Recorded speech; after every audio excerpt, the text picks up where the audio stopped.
Се уште е нејасно од што почина родилката на штипска гинекологија и по 20 на дена причините за незината смрт се мистерија за семејството.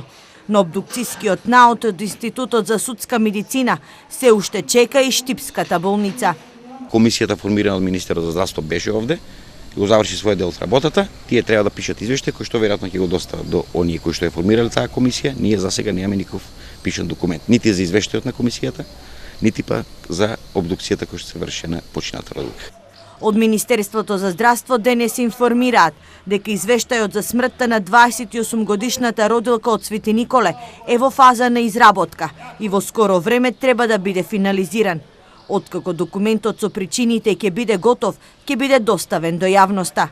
28 годишната првородка Маја Паневска почина на акушерското оделение 9 часа подоцна откако на свет донесе здраво машко дете. Неофицијално, како причина за смртта на Паневска се наведуваше дека таа искрварила, а и било извршено и операција на матката.